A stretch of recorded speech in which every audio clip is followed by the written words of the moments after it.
अच्छा सुनो, सब्सक्राइब करते वक्त ना घंटी बजा देना ताकि जब मैं ऑनलाइन आऊँ तो तुम्हारे फोन की भी घंटी बजे।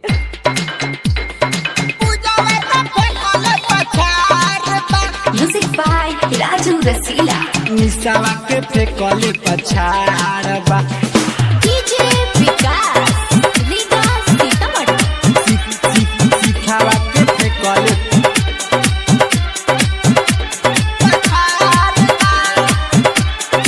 सुपर रिकॉर्डिंग स्टूडियो राजापट्टी कोठी।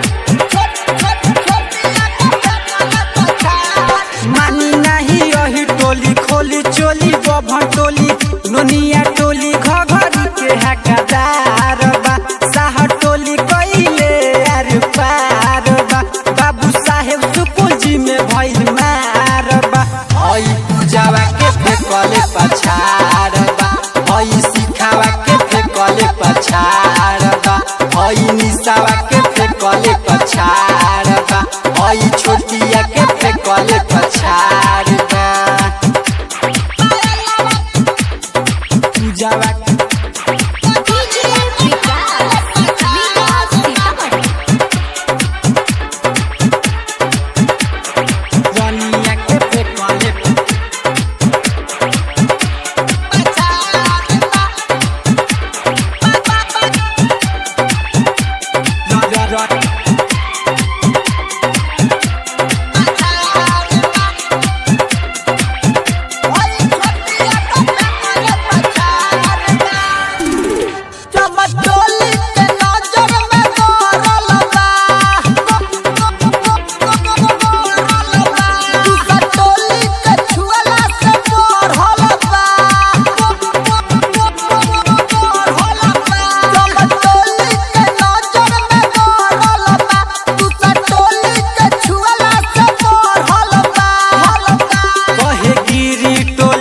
बना खिल गइल रे हजम टोली मिया टोलियो के लील गइल रे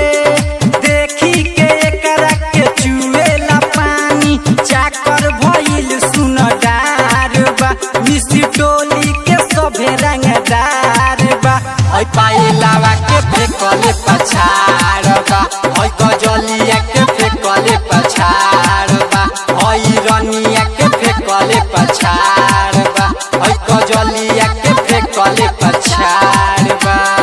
डीजे विकास लीगा सीतामढ़ी।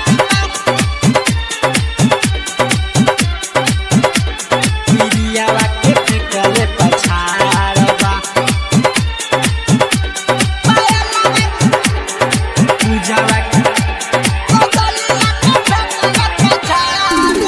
मुसहर टोली पहिले बहाला रे टोली गोपी ढोरिया में बाला रे मुसहर टोली पहिले बहाला रे गोरी टोली गोपी ढोरिया में बाला रे कहे यादव विजेंद्र संगे लीला हुआ रे बाकी राजू रसीला संगे ढीला हुआ रे डीजे विकास से मांगे ले नमरी हिम पांडे करे बाजार बा मिथल सब भइल भातार बा ओइ पीरितिया के फेकले पछाड़ बा ओइ पीरियावा के फेकले पछाड़ बा ओइ लभलिया के फेकले पछाड़ बा